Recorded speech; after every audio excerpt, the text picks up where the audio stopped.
नमस्कार दोस्तों, peak PCS के इस वीडियो में आप लोगों का स्वागत है। उम्मीद करते हैं सब लोग बढ़िया होंगे।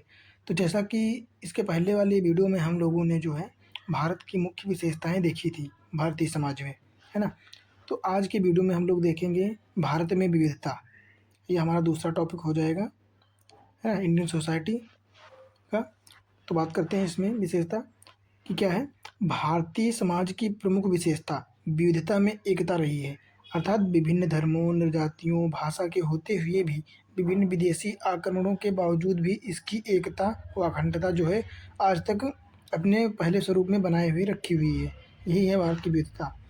अगर बात करें, भारत में विविधता जो है विभिन्न रूपों में पाई जाती है। कौन कौन से रूप हैं वो? एक तो हो जाएगी अपनी धार्मिक विविधता, है ना? कौन सी हो जाएगी? धार्मिक विविधता हो जाएगी। धार्मिक विविधता कैसे हो जाएगी कि अपने देश में भारत की बात करें तो यहाँ पे हिंदुओं की संख्या कितनी हो जाएगी? 79.8% हो जाएगी। मुस्लिम की बात करें तो 14.2% हो जाएगी। ईसाई 2.3%, सिख 1.7%, बौद्ध 0.7% और जैन 0.4%, है ना? तो इतने सारे धर्म जो हैं भारत में हैं। हिंदू, मुस्लिम, सिख, ईसाई, जैन, बौद्ध, पारसी, ये सब हैं भारत में। तो ये बहुत सारी विविधता हो रही है, ये धार्मिक विविधता हो जाएगी। पर अगर बात करें इनके अंदर की बात करें तो जातिगत विविधता भी पाई जाती है ना? मान लो हिंदू में एससी, एसटी, ओबीसी, जनजातीय ये सभी हो जाएंगे। बात करें मुस्लिम में तो मुस्लिम में भी इसी प्रकार शिया, सुन्नी, सिखों में भी, ईसाइयों में भी, जैन में भी, बौद्ध में भी, है ना? ये सब जातिगत विविधता हो जाती है। पर बात करें सांस्कृतिक विविधता की, तो भारत में सांस्कृतिक विविधता भी हर क्षेत्र के हिसाब से अलग-अलग पाई जाती है। मान लीजिए सबसे पहले बात करते हैं खान-पान की, ठीक है? तो खान-पान की बात करें तो खान-पान की विविधता भारत में किस प्रकार पाई जाती है? मान लीजिए नॉर्थ ईस्ट की बात करें तो नॉर्थ ईस्ट में जलवायविक विविधता होने के कारण वहाँ का खान-पान और रहन-सहन भारत के अन्य भागों की अपेक्षा बिल्कुल अलग होता है ना? जैसे उत्तर भारत की बात करें तो यहाँ पे एक हिसाब से आइडियल जलवायु पाई जाती है ना? वर्षा भी अच्छी मात्रा में होती है, तो यहाँ पे सभी प्रकार की फसलें होती हैं, इसलिए इनका रहना, खाना-पीना मैदानी इलाके के हिसाब से थोड़ा-सा आसान रहता है। और बात करें उत्तर उत्तर की, है ना? जैसे जम्मू कश्मीर हो गया, लद्दाख हो गया, उत्तराखंड हो गया, हिमाचल प्रदेश हो गया, इन क्षेत्रों की बात करें तो वहाँ पे विविधता इस प्रकार पाई जाती है कि वहाँ पे पहाड़ी इलाका ज़्यादा है, तो वहाँ पर लोग जो होते हैं वो ज़्यादा मेहनती होते हैं ना, उत्तर भारत की में मतलब मैदानी इलाके की अपेक्षाकृत, है ना? तो वहाँ का खान-पान जो है बिल्कुल अलग हो जाता है, रहन-सहन भी अलग हो जाता है, पहाड़ी इलाकों में रहते हैं, है ना? जैसे वहाँ पे लैंडस्लाइड की घटनाएँ भी होती रहती हैं, तो वहाँ पे उस प्रकार के रहन-सहन की जो है अपनाया जाता है। फिर बात करें भारत की भाषाओं की, तो भाषाएँ नॉर्थ ईस्ट की भाषाएँ अलग हो जाएँगी, जैसे मणिपुर की मणिपुरी, है ना? और सिक्किम की अलग हो जाएगी। उत्तर भारत जम्मू कश्मीर की बात करें तो वहाँ पे अलग हो जाएगी। राजस्थान की राजस्थानी हो जाएगी, गुजरात की गुजराती, महाराष्ट्र की मराठी, है ना? बात करें उड़ीसा की ओडिसी हो जाएगी, फिर इधर तमिलनाडु की तमिल हो जाएगी, है ना? कर्नाटका की कन्नड़, केरला की दूसरी हो जाएगी तमिल, तेलुगु, ये सारी भाषाएँ हैं। तो भारत में बहुत सा हर राज्य की मोस्टली अपनी भाषा है। जैसे उत्तर प्रदेश में अवध क्षेत्र में अवधी चलती है, ब्रज भाषा, ब्रज क्षेत्र में ब्रज चलती है ना? तो इस प्रकार जो है भाषाई विविधता भारत में पूरे रूप से पाई जाती है, अलग-अलग क्षेत्रों में अलग-अलग, है ना? इसी की प्रेफ़रेंस में कहा भी गया है कि कोस-कोस पर बदले पानी, चार कोस पर बानी, है ना? कि हर एक कोस पे जो है पानी बदल जाता है, उसी प्रकार चार कोस पे आगे बढ़ने पर जो है भाषा और वाणी चेंज हो जाती है। तो इतनी सारी वैराइटीज़ पाई जाती हैं भाषा में। बात करें परंपरा, तो परंपरा भी हर क्षेत्र की हर सांस्कृतिक अलग-अलग रहती है ना? जैसे संस्कृत हो गया, नृत्य हो गया, कपड़े, वेशभूषा हो गया, तो ये सब राजस्थान के लोग अलग प्रकार के पहनते हैं, है ना? दक्षिण भारत में थोड़ा-सा गर्मी पड़ती रहती है हमेशा, तो वहाँ पे हल्के कपड़े पहने जाते हैं, व्हाइट कपड़े पहने जाते हैं, जैसे धोती हो गया, कुर्ता, लुंगी, ये सारी चीज़ें। और ये वहीं जम्मू कश्मीर की बात करें, तो वहाँ पे बहुत ज़्यादा ठंडी पड़ने के कारण वहाँ पे मोस्टली ऊनी कपड़े ही पहने जाते रहते हैं। तो इस प्रकार जो है खान-पान, रहन-सहन, भाषा हो गया, परंपरा, इस प्रकार की जो है विविधताएँ भारत में पाई जाती हैं। फिर बात करें भाषाई विविधता जो है किस प्रकार बदलती है, तो इसका बात करें तो ये किस पे डिपेंड करती है? डिपेंड करती है भौगोलिक क्षेत्र पर, है ना? जैसे प्राकृतिक परिदृश्य की बात करें, मैदान हो गए, पहाड़ हो गए, नदियाँ, है ना? ये सब संस्कृति और इन दोनों को जो है चेंज करने में बहुत महत्वपूर्ण भूमिका निभाते हैं। फिर उसी प्रकार आगे बात करें, भौगोलिक विविधता ने भाषाई विविधता को जन्म दिया है ना? इनके कहने का मतलब है भौगोलिक विविधता, जैसे पहाड़ हो गए, पठार हो गए, नदियाँ हो गईं, है ना? ये सब चीज़ें जो हैं इन्होंने भाषाई विविधता को जन्म दिया है। तो देख लेते हैं जैसे कि इंडो यूरोपियन, जिसको हिंदी हिंद यूनानी या हिंदो यूरोपियन कहते हैं। तो उत्तर भारत में 40% जो है इंडो यूरोपियन लोग पाए जाते हैं, है ना? ये ब्रज क्षेत्र में, हिंदी इस प्रकार के क्षेत्रों में। फिर बात करें द्रविड़ परिवार, तो द्रविड़ परिवार मोस्टली दक्षिण भारत में पाया जाता है, जैसे आंध्र प्रदेश हो गया, कर्नाटक हो गया, केरल, तमिलनाडु, है ना? यहाँ की भाषा की बात करें तो यहाँ की भाषा हो जाएगी तमिल, मलयालम, तेलुगु, कन्नड़, है ना? अगला बात करें ऑस्ट्रिक परिवार, ये ऑस्ट्रेलिया और भारत की जो है कंबाइंड लोग होते हैं। ये जनजातीय भाषाएं पाई जाती हैं, कौन कौन सी? जैसे संथाली हो गई, मुंडा हो गई। ये कहाँ पे पाए जाते हैं? तो ये मध्य प्रदेश और महाराष्ट्र के क्षेत्र में जो है विंध्य, अरावली, सतपुड़ा, ये जो पहाड़ियाँ पाई जाती हैं इन क्षेत्रों में पाए जाते हैं। और संथाली मोस्टली ज़्यादातर मध्य प्रदेश के ही दक्षिण भागों में पाए जाते हैं सबसे ज़्यादा। फिर बात करें साइनो तिब्बती, है ना? तो ये उत्तर भारत में पाए जाते हैं, जैसे नॉर्थ ईस्ट हो गया, हिमालयी इलाके हो गए, जैसे जम्मू कश्मीर हो गया, लद्दाख हो गया, सिक्किम हो गया, अरुणाचल प्रदेश हो गया, ये सब हिमालयी क्षेत्र, है ना? फिर बात करते हैं भारत में निर्जातीय विविधता, है ना? जातियों की विविधता। निग्रिटो हो जाएगा, प्रोटो ऑस्ट्रोलाइड, मंगोलाइड, है ना? मेडिटेरियन, पश्चिमी ब्रैकीसेफल और नॉर्डिक्स, ये सारी चीज़ें हो जाती हैं। इस प्रकार की जनजातियाँ पाई जाती हैं। कौन से क्षेत्र में कहाँ पर पाई जाती हैं देख लेते हैं। अगर बात करें निग्रिटो, तो निग्रिटो अंडमान निकोबार द्वीप समूह में पाई जाती हैं और दक्षिण भारत जैसे तमिलनाडु हो गया, है ना? आंध्र प्रदेश, तेलंगाना, इन क्षेत्रों में। फिर बात करें प्रोटो ऑस्ट्रेलाइड, तो ये कहाँ पे पाए जाते हैं? जैसे भील हो गए, मुंडा, संथाल, इन जनजातीय क्षेत्रों में पाए जाते हैं। तो ये क्षेत्र कहाँ? ये मध्य प्रदेश में जनजातियाँ पाई जाती हैं मोस्टली। फिर बात करें मंगोलाइड, तो ये पहाड़ी इलाकों में पाई जाती हैं, जैसे भूटान, लद्दाख, तिब्बत, इन क्षेत्रों में। फिर बात करें मेडिटेरेनियन, जैसे पंजाब हो गया, राजस्थान हो गया, हरियाणा, महाराष्ट्र हो गया, है ना? ये भूमध्य सागरीय क्षेत्र में पड़ते हैं। फिर बात करते हैं पश्चिमी ब्रैकीसेफल, तो ये तटीय राज्य हो जाते हैं, जैसे गुजरात हो गया, महाराष्ट्र हो गया, केरल हो गया, गोवा हो गया, तमिलनाडु, आंध्र प्रदेश, इन क्षेत्रों के इलाकों में जो है इस प्रकार की निर्जातीय विविधता पाई जाती है। फिर बात करते हैं नॉर्डिक्स आर्यन, ये पंजाब, हरियाणा, राजस्थान, उत्तर प्रदेश, ये उत्तर भारत के क्षेत्रों में पाए जाते हैं, है ना? जिसको प्राचीन समय में आर्य भी कहा जाता था, आर्यन। तो इस प्रकार जो है निर्जातीय विविधता भारत में पाई जाती है। अब बात करते हैं जनजातीय समुदाय विविधता, है ना? क्या होती है जनजातीय समुदाय? तो महाद्वीप के पुराने निवासी जो पुराने समय में जैसे अंडमान निकोबार द्वीप हो गया, लक्षद्वीप समूह हो गया, इन जगहों पे वर्तमान में भी जनजातीय क्षेत्र जो है पाए जाते हैं, है ना? बात करें जनजातियों की संख्या, तो मध्य भारत में 85% लोग पाए जाते हैं 2011 की जनगणना के अनुसार, है ना? और नॉर्थ ईस्ट की बात करें, उत्तर पूर्वी राज्यों में जो है 8.6% तक की जनसंख्या पाई जाती है। बात करें जनजातीय भाषाएं कौन कौन सी हो जाएंगी, एक तो ऑस्ट्रिक हो जाएगी, दूसरी साइनो तिब्बती हो जाएगी। फिर बात करें 1960 दशक की बात करें, तो यहाँ पे जनजातीय समुदायों को एक हिंदू कृषक समुदाय माने जाने के लिए कुछ लोग कह रहे हैं कि जो जनजातीय समुदाय हैं इनको हिंदू कृषक समुदाय मान लिया जाए, और कुछ लोगों का मत कुछ और है। तो इनके दोनों के बीच में जो है ये विवाद चलता रहता है हमेशा कि क्या माना जाए। अगर इनकी विशेषताओं की बात करें, तो कुछ विद्वानों का मानना है कि जनजातियों को ऐसे आदिम अथवा विशुद्ध समाज में रखा जा सकता है जो सभ्यता व विकास की धारा से अछूते हैं, जो कि सही भी है, क्योंकि जनजातीय लोगों को ना तो बिजली, ना ही घर, इन चीज़ों की जो है अभी तक जानकारी नहीं हो पाई है। जिस ज़माने में हम लोग कंप्यूटर का प्रयोग कर रहे हैं, सभी लोग, सभी के हाथ में एक फ़ोन है, उनको उनके पास एक अच्छा घर तक नहीं है, वो जंगलों में ही अपना निवास कर रहे हैं, है ना? वहीं से अपना फलों को खा पी के रह रहे हैं। आगे आगे बात करें, तो आदिवासी समुदाय विशेषकर मध्य भारत के शासक वर्ग से भी संबंधित हैं, जैसे गोंड हो गए, कौन हो गए? गोंड हो गए। इसके अलावा व्यापारी भी रहे हैं, है ना? कुछ जनजातियों में इस प्रकार की जो विविधता देखने को मिलती है। आगे बात करें औपनिवेशिक युग की बात करें, तो यहाँ पे जनजातियों का शोषण, वन कानून आदि ने उनकी संस्कृति व विकास को जो है नकारात्मक रूप से प्रभावित किया है ना? क्योंकि उनका शोषण होगा, वन कानून के आधार पर उनको वनों में रहने से निकाला जाएगा, है ना? तो उनके लिए नकारात्मक शोषण ही होगा। आगे बात करें राष्ट्रीय विकास बनाम जनजातीय विकास, तो जनजातीय विकास के क्षेत्रों में खनिज उत्खनन हो गया, बड़े बांधों के निर्माण हो गए, तो ये सब जो चीज़ें हो रही हैं, है ना? खनन हो गया या बांधों का निर्माण हो गया, रोड का निकलना हो गया, जैसे जंगलों या पहाड़ी इलाकों से निकलेंगे, तो वहाँ पे मान लो वो आदिवासी लोग रह रहे हैं, तो उनको अस्तित्व को तो खतरा ही होगा। मान लो डैम बन गया और वो उसी के पास में रहते हैं, तो पानी एकत्रित होगा, तो उनके घर और उनके रहन-सहन सब कुछ खराब हो जाएगा, है ना? अब अगर उनकी कोई फसल होगी वो भी बर्बाद हो जाएगी, तो इसका विरोध तो करेंगे ही ये। फिर बात करें समकालीन जनजातीय पहचान, मुख्य धाराओं की प्रक्रिया में जो है जनजातीय समुदायों का जबरन समावेश का प्रभाव जनजातीय संस्कृति और समाज के साथ उनकी अर्थव्यवस्था पर पड़ा है, जो कि दिखाई भी पड़ रहा है। फिर बात करें सांस्कृतिक प्रदेश, तो सांस्कृतिक प्रदेशों की बात करें तो भाषा, धर्म, रिवाज आदि के आधार पर भारत को कितने 10 सांस्कृतिक प्रदेशों में बांटा गया है ना। कितने 10 सांस्कृतिक प्रदेश देख लेते हैं कौन कौन से हैं।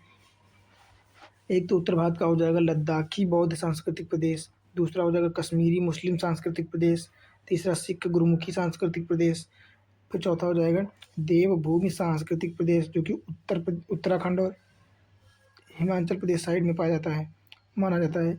अगला बात करें हिंदू सांस्कृतिक प्रदेश, फिर उत्तर पूर्व भारत में मिश्रित सांस्कृतिक प्रदेश हो जाएगा, है ना। तो बंगाली सांस्कृतिक प्रदेश, जनजातीय हिंदू सांस्कृतिक प्रदेश, मराठी सांस्कृतिक प्रदेश और द्रविड़, ये जो है 10 प्रकार के सांस्कृतिक प्रदेश भारत में पाए जाते हैं।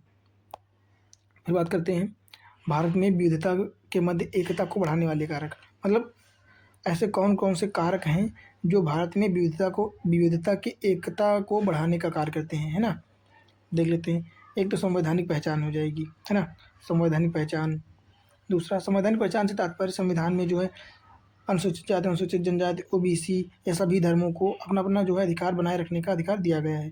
फिर हो जाएगा धार्मिक सह अस्तित्व, है ना। धार्मिक सह अस्तित्व मतलब सभी धर्म के लोग एक साथ एक क्षेत्र में रहते हैं, आपस में भाईचारा बनाए रखते हैं, है ना, एक दूसरे के पर्वों में समावेशन करते हैं, ठीक है। फिर बात करें आर्थिक एकीकरण, आर्थिक एकीकरण तो है ही है। फिर बात करें मेले और त्यौहार, तो मेले और त्यौहार किस प्रकार विविधता में एकता बनाते हैं, तो मेले और त्यौहार ऐसे पर्व होते हैं जहाँ पे कोई पर्टिकुलर धर्म या समुदाय जात नहीं आता, यहाँ पे सभी लोग आते हैं, फिर हिंदू हो, मुस्लिम हो, बौद्ध, जैन, ईसाई, डजन मैटर, कोई भी आता है और सभी आपस में मज़ा उठाते हैं ना, मस्ती करते हैं। फिर बात करें तीर्थ यात्रा, धार्मिक प्रथाएँ, ये भी वही हो जाएगा। और अंतर्राज्यीय संचरण भी, है ना, कि एक राज्य से दूसरे राज्य में जाने का कोई भी मनाही नहीं है, कोई भी कहीं भी जा सकता है, बस सकता है, रह सकता है, अपना व्यापार कर सकता है ना।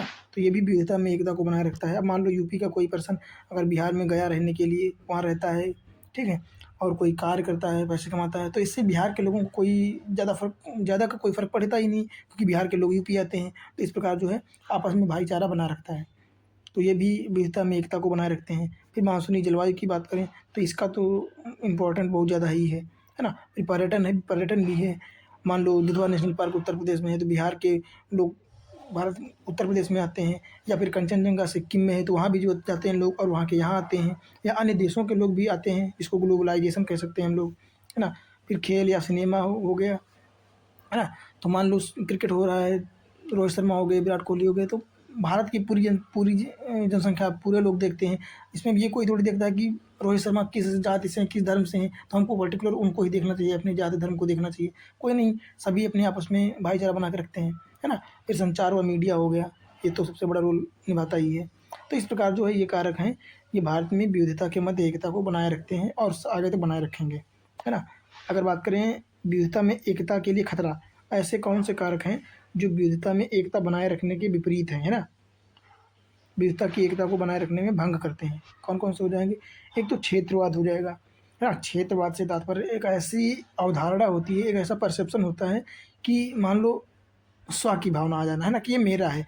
मान लो कोई गांव है, वहाँ पे हिंदू बाहुल्य क्षेत्र है, ठीक है, फिर अचानक से कोई मतलब कभी कुछ ऐसा हुआ कि कोई बंदा अलग से किसी अन्य स्थान से आके वहाँ पे रहने बसने के लिए मतलब रहने बसने लगा, तो वो क्या कहते हैं कि ये मेरा क्षेत्र है, तुम यहाँ नहीं रह सकते हो, है ना। इस प्रकार की एक्टिविटी जो होती हैं उसको क्षेत्रवाद कहते हैं। फिर बात करते हैं विभाजनकारी राजनीति, तो राजनीति आजकल की तो आप लोग देख ही रहे हैं, इसमें कुछ कहना ही नहीं है ना, कि जाति और धर्म के नाम पर लड़ा करके अपना वोट बैंक तैयार करते हैं। तो विभाजनकारी राजनीति भी विविधता में एकता को बनाए रखने में जो है बड़ा भूमिका निभाती है ना। जैसे कि 1905 आप लोगों को पता ही होगा, बंगाल विभाजन 1905 क्या था, यही तो था, धार्मिक विभाजन, हिंदू मुस्लिम अलग अलग, दो बंगाल के पार्ट कर दिए जाएंगे। फिर सांप्रदायिकता भी हो जाएगी, है ना। फिर असंतुलन रूपी विकास, मान लो किसी राज्य में किसी क्षेत्र का ज़्यादा विकास कर दिया जाए या किसी का कम, मान लो एमएलए किसी राज्य में 2 एमएलए हैं, ठीक है, और बाकी क्षेत्र तो वो अपने अपने क्षेत्र का ज़्यादा विकास कर लें, बाकी क्षेत्र का विकास ना करें, तो ये भी एक प्रकार से विविधता में एकता को जो है भंग करता है। फिर जाति व नरजातीय भेदभाव, है ना? जहाँ पे भेदभाव होगा वहाँ पे तो होगा ही ये। भौगोलिक अलगाव भी और अंतर्राज्यीय संघर्ष, है ना? अंतर्राज्यीय संघर्ष कैसे करते हैं? मान लो 2 राज्यों के मध्य से एक नदी निकल रही है, ठीक है? तो नदी जब निकलेगी तो उसमें दोनों राज्यों का लाभ होगा। पर मान लो एक ये राज्य है और एक ये राज्य है, नदी यहाँ से बह रही है, ठीक है? तो यहाँ पे मान लो ये राजस्थान है, राजस्थान हो जाएगा और ये हो जाएगा मध्य प्रदेश। तो अगर राजस्थान के लोग यहाँ पे डैम बनाएंगे तो जाहिर-सी बात है मध्य प्रदेश वालों को दिक्कत होगी ही, क्योंकि यहाँ पे डैम बना के अपना पानी रोक लेंगे अपने यूज के लिए, तो मध्य प्रदेश की फसल खराब हो जाएगी, वहाँ तक पानी नहीं पहुँचेगा, है ना? वहाँ की सप्लाई नहीं पहुँचेगी, तो इनको प्रॉब्लम होगी पानी के लिए। तो इन दोनों के मध्य ये एक डैम जो है, ये अंतर्राज्यीय संघर्ष भी विविधता में एकता को बढ़ावा देते हैं, है ना? बढ़ावा नहीं देते, कम करते हैं। फिर बात करते हैं बाह्य कारकों की बात करें, तो बाह्य कारक में क्या हो जाएंगे?